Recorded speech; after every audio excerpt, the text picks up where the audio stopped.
আমি আগেই বলছিলাম যে এটি অত্যন্ত পরিকল্পিত হত্যাকাণ্ড। এটি একেবারে ছোট পরিকল্পনাও বলা যাবে না, অত্যন্ত বড়। অত্যন্ত বড় পরিকল্পনা কিন্তু অনেক কারণেই হতে পারে।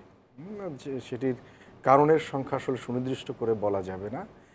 তবে একটি জিনিস মনে হয়েছে, যারা পরিকল্পনা করেছে তারা দীর্ঘ পরিকল্পনা করেছে এবং এই হত্যার সাথে যারা বা যে সংশ্লিষ্ট মাস্টার মাইন্ড, সেও যেমন তার খুব গুরুত্বপূর্ণ একটা জায়গার লোক হতে পারে অথবা পরিচিত লোক হতে পারে, এটি আমার ধারণা। কারণ আমি যেটি বললাম যে নরসিংদীর লোকমান মার্ডার কেস এটি স্টাডি করতে গিয়ে এবং নারায়ণগঞ্জের কিছু কেস স্টাডি করতে গিয়ে আমার কিন্তু অভিজ্ঞতা তাই আসে যে প্যাটার্নটা এরকম হয় যে পরিচিত লোকজনের মধ্যে হয়তো এখান থেকে তারা প্লটটি তৈরি করতে করতে গেছেন, কিন্তু এক্সিকিউশনটি আমার কাছে মনে হয়েছে অত্যন্ত পেশাদার যে কিলার তাদের দ্বারা হওয়ার সম্ভাবনা বেশি।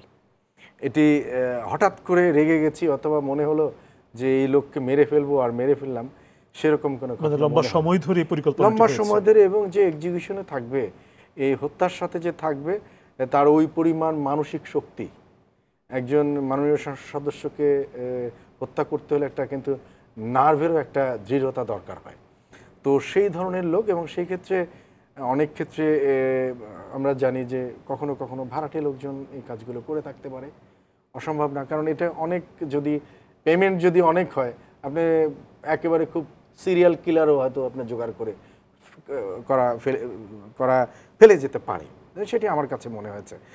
আর কজেস তো ধরেন তিনি একজন রাজনীতিবিদ, তার বিভিন্নভাবে এনিমি থাকতে পারে। উনি একটা সময় কিন্তু ওনার বিরুদ্ধে বিগত সরকারের আমলে উনি যে বিএনপি এবং জামাতের সময় আমরা শুনি, জামাত ইসলামী যে সরকার ছিল তখনকার সময় ওনার অনেক শত্রু ছিল, স্বাভাবিক।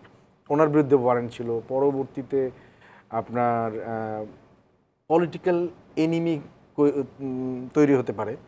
আবার এমন হতে পারে যে নিজের মধ্যেই কাছের লোকজন তারাও হয়তো এমার্জ করার চেষ্টা করছে, খুব মনে হয় স্কোপ দেখছে, তো সেরকম হতে পারে।